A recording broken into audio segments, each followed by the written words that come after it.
Mayambu Amazing Bible Prophecy Minister Taram Noksari, Aquina Tangan, Namikudingi, Satariba Sermon, Roll of Fat, Hadi Tazaba, Tauzan, Wayen Yathang, Amasung Pam, Arankubum Daloriba, Taudang, Habziki Maram de Koi Matamana and Satarali, Nasina, Part Taria Subani, Maro in Nasi Aquina Nagadovishna, Wayen Yathang Taraga, Anouba Warepnabaga, Amasung Adiba Warepnabaga Kari, Mari Leinaba. Hypothetical Madam Daikoi, Pazana Naminasi, Masigi topic as a quick Arankumum Gidama, quick a mine Arankumum Pangani Hypothetical, Moroiba topic Amani, 100 day quick short of Patnatoxi, Sagadaleba, Yam Chizava Togana by Shaw, Yam Tagasarepa, Nakatagandagi, Mataukaram Naikoi, Na Arankumum Pangani, having Batang, Batang 999, Nasi by Shaw. Anouba Warepnabaga asiga Wayen Yathang Tara asiga kari mari Leinaba habidugi maram dangang jagadori masidan hana thawai asengba pinabiu aina ngam khodi mokchu na ki aning bigi matung na hanbiu tari bisnaw singdu thawai asengba dun ngang biduna asumba je phajna khangba ngamanbiu Prabhu Jesu Christa gi minda koramjari amen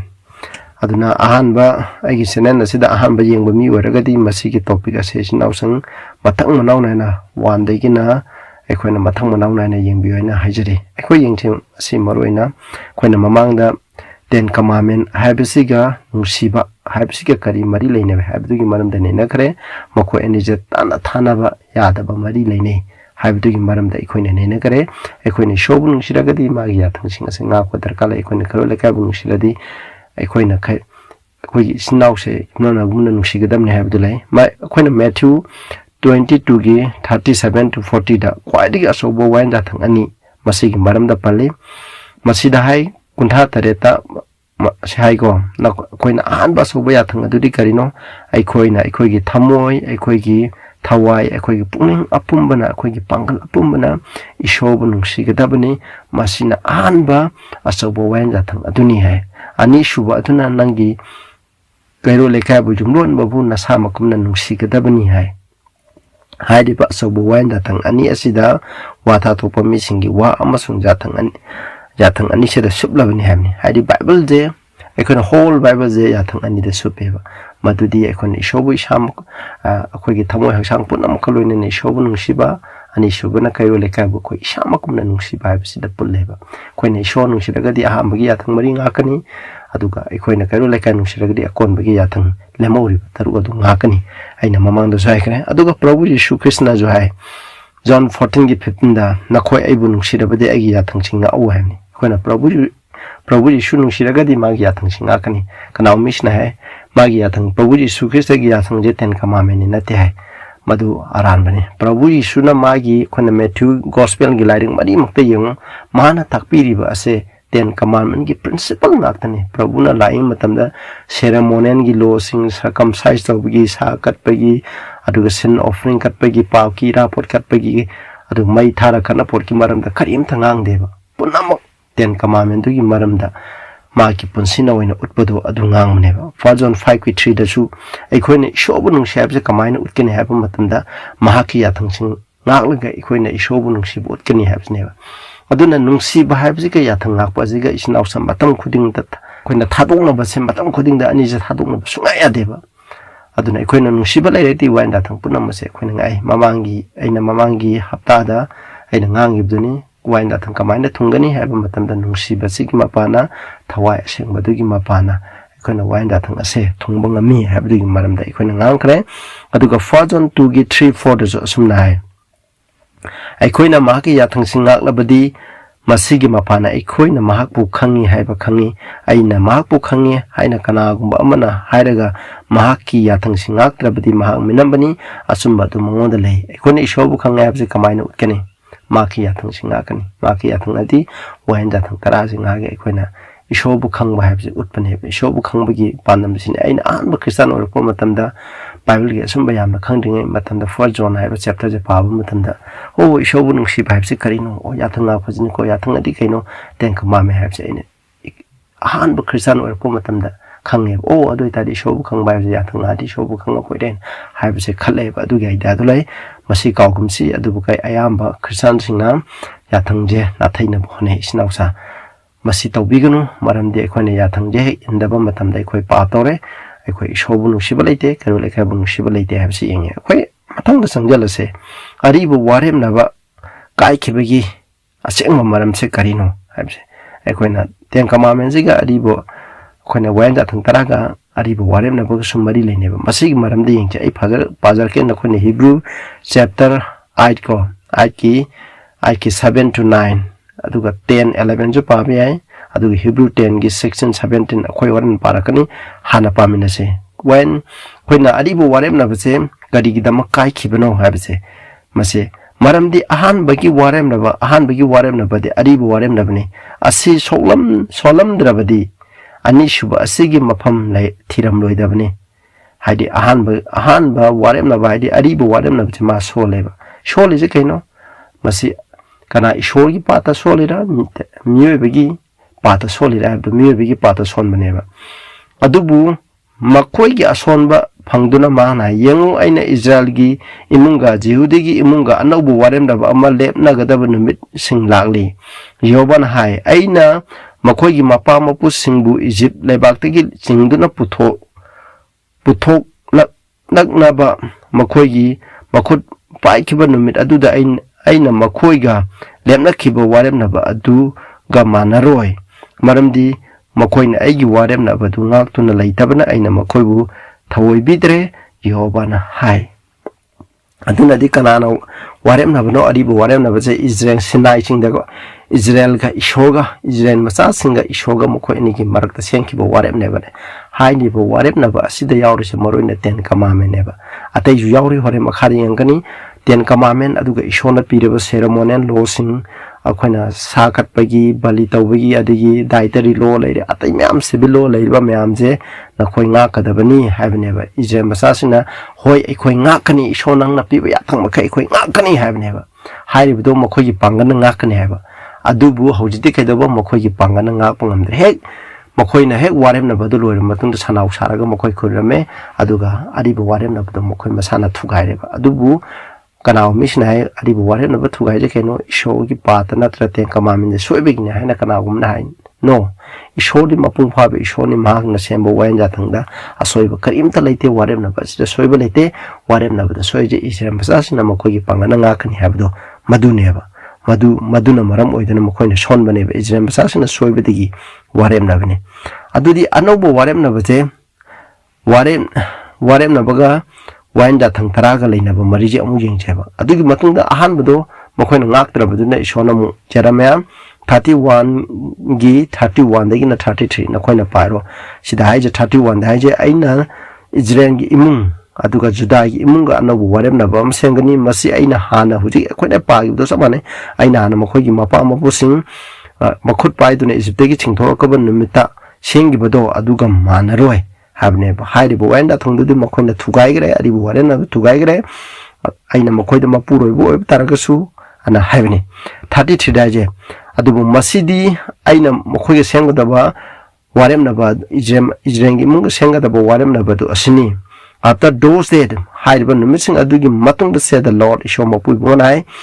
aina I will put my law in their inward parts amne aigi wayan da thangase makoi gi thamoi manungda makoi gi hakchang manungda makoi gi maroina thamoi da thambigani right it in their hearts makoi gi thamoi da ibigani will be their God and they shall be my God aduga aina makoi gi shorogani makoi na aigi mi oigane ba shor gi mi oiba aduga aikoina ahingba shor makhur me habje kari gin pana khang ten commandment asengak bigi mapana Anouba warem na bada maroina warem na basida maroi ba yaud basis ti koina ten commandment ngak pochneba maramdi mokhoi ngangi da badigi masida habni aina mokhoi gi thamoi manung da ibigini thamoi da iba taraga di sinau sandum akhoi masana ngak patabani masiba Anouba warem na basida di maroina hari ba koina inbangam gi da bado kaidoba adibu warem na bado Prabhu Jisu Krista gi mapana mahana thaujan pibiba adugi mapana mahana crossa sibiba adugi mapana akhoi gi thamoi de ibibane ba akhoi gi thamoi da leirane ba akhoi gi thamoi da numleng da leita de akhoi na kaura roi akhoi na chaba thakpa da jo anum ningsing duna leiraga ne ba aduga ishona pibiba sakti adugi mapana masi ngak pangam gane ba masi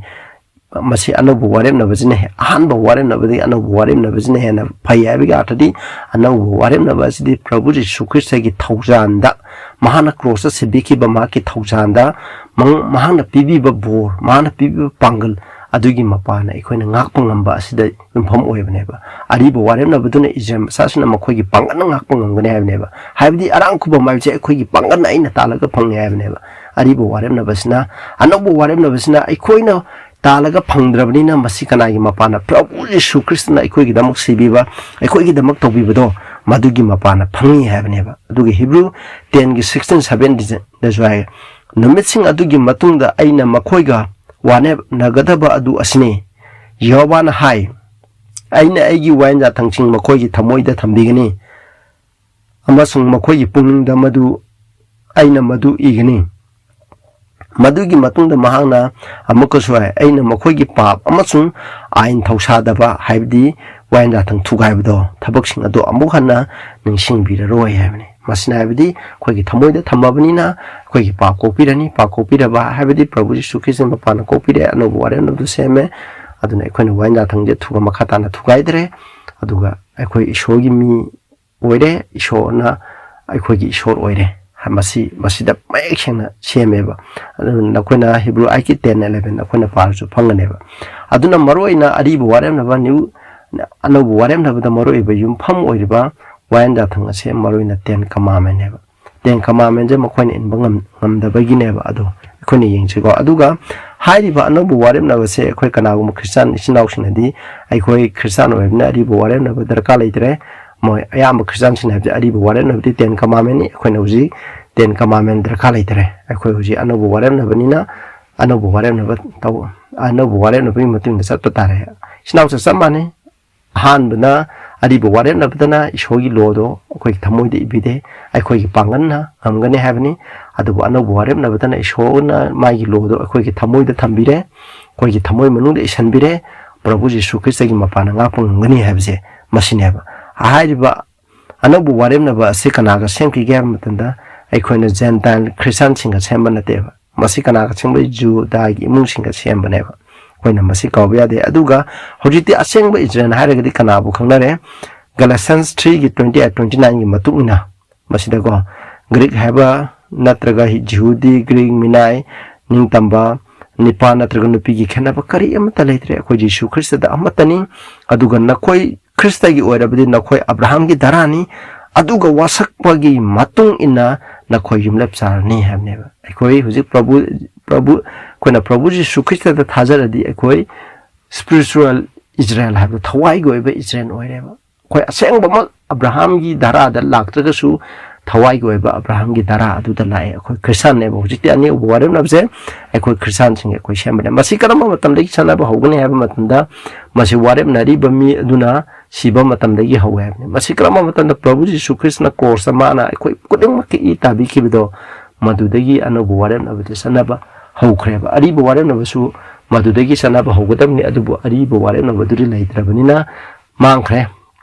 Ariba Warepnaba Mankrabana, Mankibana, Maramodana, Warepnaba the same name, Masi Equina, Kaubiade, a quaying Chico, Makatana, a quaying Menasi, Kanao Ariba Warepnaba Asiga 10 Commandment got some manabra. Habese, Equi a mugging in a seva. Masida Equini young Yai, Yaiko, Manade Anije. Ariba Warepnaba got 10 Commandment, Manadena Quina screen the English the Ibise, Pazana Jing Bioba.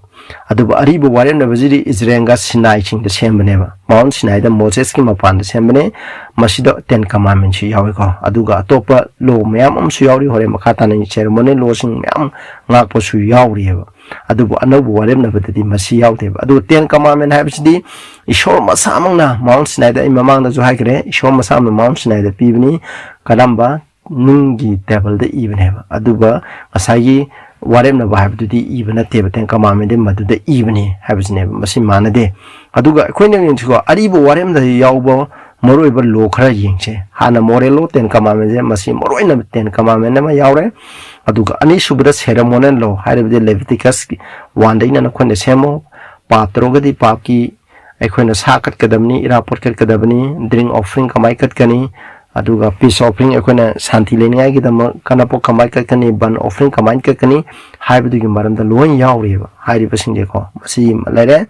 aduga civil law hairi ba civil law haibna Israel je mokoi jati amo re aduna mokoi na jati amo leba amo oibne leba amo gi wayan thongda tawna ba law do laiba mokoi gi lanthum kamai nga kani mi khana de kamai tawna haiba gi law do madu laiba hojikti christian ekona masi ju tangai fadana ekona masi nga ku gi darka laitre maramdi ekoi na lairi bajel laibak tunga ba laibak ta ekona lairi ba laibak tu ki civil law haibdi shoga conflict oida ba civil law singa do ekona nga ku mathau tai habisne bisnaw sa hari basingje ten ka sagi all covenant gi manung da yauri ba aduna all covenant do laitrabani na mang khrabani na hujiti ke do ba ceremonial law civil law ekona hari basingje ekona ngak pa darka laitre ba moral law di show masama ki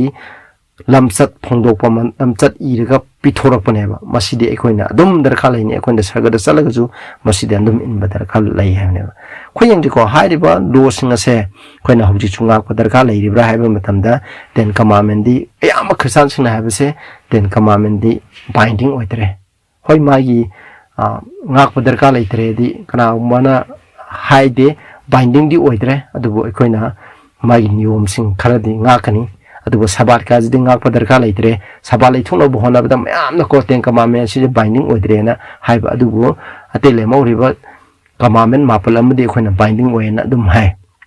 aduga ceremonial law sing di prabhu jisu christ da fulfill oiga maram na khoina hebrew 10 gi 1 to 10 akhoi pa matan masi khoina ngang ngai darka laitre prabhu jisu christ na jo mana hingngai matam da christian oiba mana option do ba khuding ta haiba mayam je khoi in ngai amta laite hoi civil law di gi maram da mohina hangmi akhona paisa je scissor da pi badar ka leibra pi badar ka leiter ba taxing maram da scissor gi obdo scissor da piu ishor gi obdo ishor da piu maram di prabhu na khange christian je tongan tongan government amagi makha da khoi je lak lak lei khagani hab je khange aduna hai ba government adugi matung ina akhona tax pibam to tax piba pamnate aduna magi civil law sing in basing do darka lei have the high adu quite gi moru ebdi keno koina ten commandment gi principles sing loine in batara gadi any leba amna piri civil law sing do patanda injara neba maduna high basing do koina in bagi mathodi ta dareba adu kana umna yen jiga wayen da thang tara ase mang khrabra koina kana misna mang khare hai adugi maram da khoine ingche moroina hebrew 8:13 je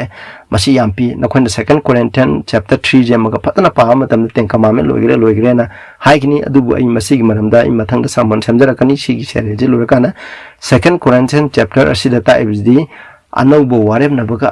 Warepnabaga sangdam na bane madu kana ne na phai habduneba karam bana mang kare karam bana lehori habduneba aduba ay ama misna masi gi chapter je pira ka ten commandment di loikhre ana sumna hayaba aduga ekhoina masi inbagi tarka laitre ekhoina hoji illegal niyom sing ajidi christa gi niyom ni kristna piba magi law ni na adumaina haiba mi le adu ekhoini yengse 8:13 da maroina masidai cha mahangna Anouba Warepnaba haiba matamda mahangna ahanbagi adu lihalle liraba adu lisilaktuna thuna mangna gani habne sidaida english ta paliba dike habje koina English ki obsolete haiba wise ne obsolete haidi makhatan sinadaraba kanadre haibani yana kana misna aduna koina ten commandment jidi all covenant masidi mangkhre na haiba adunate ekoina masidi karino haiba matan mangkhibje ken all covenant aribo waremna budu mangkhreba ai inbangam drabnina ishoga mokhoi marakta sana yana se habdo Israel masana inbangam drabnina thugai khre mangkhre adugi mota ishona Anouba je semakpaneba masi ekhoina kawbya deba masida ma ten commandment mangkhiba yaude du karigum kana mi saiteri hoi aribo Warepnaba ten commandment je mangiba tarde khoi buji aina question toina hangjaba ai khoi buji prabhu jisu christa haji first commandment khoina ipa ishor ahingba ishor prabhu jisu christa je khuramdaba yarabra laimuti lapa yabra ishogi ming aremada panba yarabra mi hapa yabra mi tumyo lana ba yabra oida bangangba yarabra haibisneba kana amtana kumo yai hena kana amtana kumo iba snausa aduna takudi ekoi adum in taibu mi am oile targadi masi ingeneba adu haireba ten commandment je thugai je pam neba ekoi andum pa to duna lebe yabra ya deba पाप नम तौदन लेतादी अखोन मी नम हा लेरगदी अखोई jail दा लेबे ताबा मदुनी को मसिदा पल्लिबसे अरिबो वारेमनाबदो लोइख्रे हाबने अदुगा second question 3 की 11 जे मसियाम high as मसिदा हाइजरंगम मरमदी सिगदरुबा अदु मतिक मंगान चेलबदी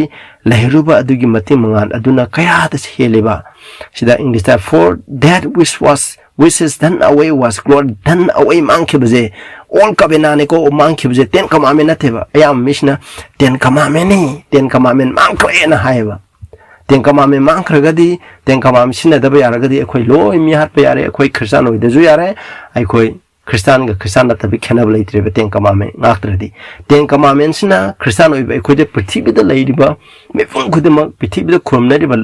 lai myam masidagi khurumna riba sidagi akhoi tokhai ta amje ten commandment ne akhoi masi kawba yade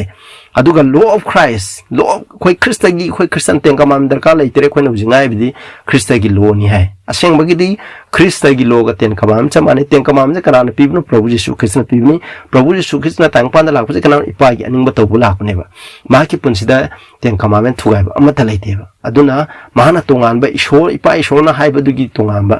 nati madi ipa ishor na tharakpani ipa ishor na tawai ba ma gi mission do pangthok pa lakpani hai ba je khona yenge ba ma ki ani khak phami ko 1 Corinthians 9:21 da hai ko wayen da thangi makha pon na leitaba makoi adu purakpa yana ba aina wayen da thangi makha pona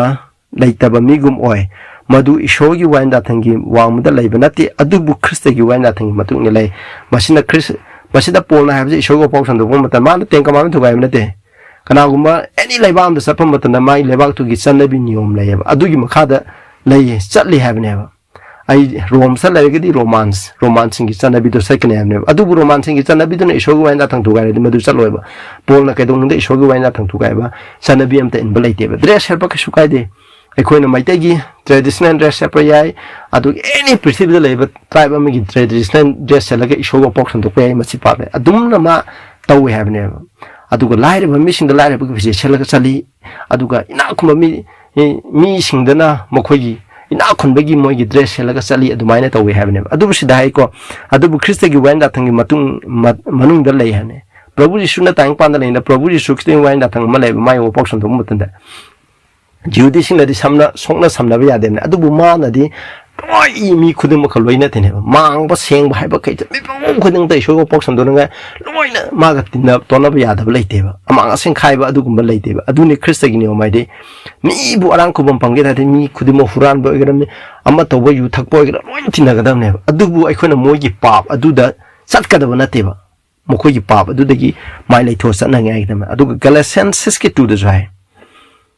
na khoi amana amagi polum punau adum tawduna Christ gi wanda thang adu thungalu hamne akhoi amaga amagi polum porde amana amagi awab da amana mateng pang hamne asmai tawduna Christ gi polum da the akhoi Christ gi lo habse tungan ba moi na teng kamang na pi ba thang na deba teng kamam da Prabhu na laku matam da phajana sandong na ta bane ba aduna hoje mu khoni yeng ba ko ten kamam na habse akhoi na New Testament da phangbra habse akhoi yeng ji ko na khoi screen da yeng biro an ba kamam akhoi na isho khatang khonga da Matthew 4:10 adu ko 1 Corinthians 8:6 hengo kona kurang du ishor am lai hamni ani subana kona lai muti kuramoi da hamni for 5:21 Acts 17:29 pon loi dai kona lai muti kuram ba ya dai ahum subana ishogi mang arema da paloi damni na khoi yeng bira Matthew 5:34 to 37 Yesu Krishna maram leitana wasak padu gi maram da ya de James 5:12 ta ju ko hai adu go sabat ki maram da ju Prabhu Jesu Krishna sabat ki mapuni habni aduna sabat se mi bi da muksem bani hamni adu gi Hebrew 4:9 da ju ishog mi singi da mo potha ba numit ama lei na hai mai pa ne kai khumna ba Bible da yawi anu me yengbyo taruk subada mi haloi damni kona Matthew 5:21 da 22 da mi hat pa ji keno asaw bu ju yawre sidai da ko Pha John 3:15 da ju kana gumna ma gi masna bu tuku zaba di ma mi hat pani ha ji tuku zaba ji ke mi hat pa su mane na masida sabok sina phajana tai kona nupi lana ba yade ha ju Matthew 5:27-28 nupi amada sugum nupi laning bagi wakhal gi loine ne yang ta di ma ju pa ne ha do masida tai atai du jam yaw ko mi ma po ram ya de ha ji Ephesians 4:28 ta ju yawri aduga Romans 13 gi aita aduga mapan da ju yawri koina oida ba ngang oida bani ha je masing maramda aduga tarada koina daw shall not covet koina kalak pa ya de ha je loi Bible da yawre visnaw sa คนเตะสิ่งนั้นจะยิงบีรอบอะดูนะหายได้บ่ไม่ยามสิเด็กคนตากระบ่ไม่ยามสิเด็กขังเห็นนิวเตท่านิวอันนั้นบัวเรียมนะบัดจูเต็นกมาเมงกี้ principle สิเขาจีอันทั้งไม่ apply ตัวเรียบอะดูมาสิยาวเรียบอะดูนี่สนาวซาคนเต็นกมาเมงรวยกี่วันนั่นเตรวยดิฉันขนาดนั้นอดีตบัวเรียมนะบัดรวยแค่เขาจีเตะคนคริสต์กีทาวจังกีมาปานะอันนั้นบัวเรียมนะบัดกีมาปานะคนเนี่ยโชว์กิโลจะคนกีทำมวยเดลเลยพระบุจิสุคริสต์นะพี่บัวทาวจังกีมาปานะคนเนี่ยมากีวันจัดทั้งเสคนกีทำมวยเดอีระบันเอบอะดูเนี่ยคนเนี่ยงักระบันเอบเนี่ยสมมังเนี่ยแค่ระหายใจคนอยากทั้งตะวันจัดทั้งตารางงักปนคนกันบีให้เป็นนาทีสินเอาซึ่งวันจัดทั้งตารางงักปน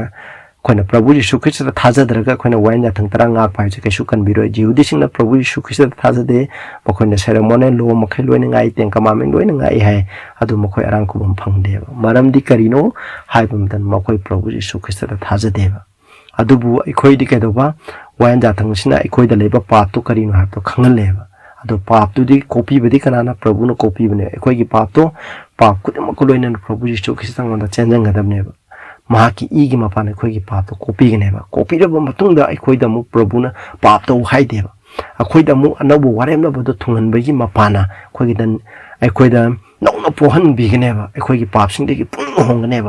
มาเนี่ยคอยกีทำมวยได้เลยกันเนี่ยถวายจังบัดกีมาปานคอยได้เลยกันเนี่ยนุ่งชีให้รำได้ทำมวยคอยจะนุ่งชีบให้รักกันเนี่ยคอยเนี่ยอิโชบุนุ่งชีรักกันเนี่ยอิโชบุนุ่งชีบมาทำได้ถวายจังบัดลากมากินุ่งชีบแล้วคอยทำมวยได้ได้ไปเนี่ยอดีตกีมาปานอิโชบุนุ่งชีบมาทำได้อ่านเมื่อกี้ทั้งมารีตรงอาคราเนี่ยอะดูแค่รวยเลยแค่บุญนุ่งชีบปรกันเนี่ยนุ่งชีพระบุญจะให้เนี่ยคอยอามากันนุ่งชีน่าไหวเนี่ยมาสิไอ้เนี่ยคอยด่าน้องแบบพี่บุกมาเมนี่ไงอาเซียนไม่ได้น้องบุกพี่บุกมาเมนี่เต้มาคอยเชื่อบุกสิ่งมันแต่อามากันนุ่งชีน่าเด้บนุ่งชีน่าง่ายกี่ดมาไอ้น้องบุกไอ้หายบัวเนี่ยสิน้าซะอะดูเนี่ยหายได้ไปยาทั้งอาก็จะมาสิยามนะมารู้อ้อยให้ไปดีมาสินารังคุบังกิมินส์เนี่ยนั่นเต้ไอ้คนน่ะปาตัวนี้หิงบ้าอันนั้นบุมีโมอ้อยให้ไปดีกิมาปานะนี่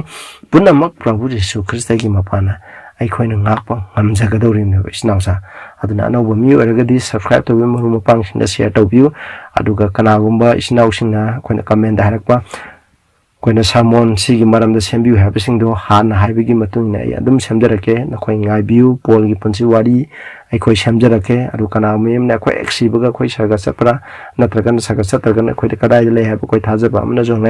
ไอ้มามังเดจะมาสิกิมารัมเดจะ salmon เชงบุเนี่ยอะดูไอ้มาทั้งกีวันนี้สิ่งนึงมีคนที่เซมเดอร์เกอะดูก็สัปดาห์นึงมีแต่ไอ้น่ะสิกุมบัสเซรีสเตอันดุมเซมเดอร์เกนะไอ้น่ะไม่ยามให้จรีไม่ยามนะ support ทวีมาปานไอ้กิจเนนเซ subscribe ก็ยามมาสิกิดามุสุทักษะเร่เห็นนะ support ทวีคอยสมบัติที่ตรงนี้นะสิคอยดินอมนะซึ่งเราพุ่งขายกุมจะไอ้ซาเบนเดนี่อะดูว่าไอ้ซาเบนเดวอะไรก็จะไบเบิลนะหายไปดูกินมาตรงไหนคอยสัตว์กันนี่ไบเบิลนะหายไปดูกินมาตรงไหนคอยซาเบนนะสิพระบุตรเยซูคริสต์นะดักพระเจ้าสุกิมาติงไหนคอยไบเบิลพระเจ้าขังเอาเดือบตาเด็กคอยมาใช้ตานกันน้ำทักกิมาขาดตากันเนี่ยว่ะอะดูนะแต่บริบทแม่ได้ชวนบอกพี่บอยชนคอยพัฒนาตรงนั้นสิสักแต่เลยไปอันทักษะเลยเขาจะไอ้คอยนะอันนั้นบัวเริ่มเลยไปกินมาปานะไอ้คอยกินปามาขี้กบปีดูนะไอ้คอยนะไอ้ปานังอาบุนงชิบะเกลุลิกาบุนงชิบะงามันบะสิกิดามุทาจะเลยอันนั้นสุกิมาติกพจักราบไอ้ปานาคิสามอนะสิบุตาริบุคุดึงเดสุบอลพินาบิวนานาไอ้คอยเดสุไอ้ปาอิชอไอ้คอยกินปังอันนะวันดาทั้งอักปังอันบันเตะวันดาทั้งอักไปสิริพระบุตรเยซูคริสต์กินมาปานะอันนั้นบัวเริ่มเลยไปดูคอยกินทำมวยดาอีบีเบกิมาปานะเต็งกามาเมนดูคอยทำมวยเดอีบีเบกิมาปานะพูนัมมาเชงงามเนี่ยเป็นนี่ตาริบุคุดึงเดสุบอลพินาบิวคอยพระบุญนั่นชิงลาคุยตรงทางตรงมันบิวพระบุตรเยซูกินมันเดคุรมจารีอาเมน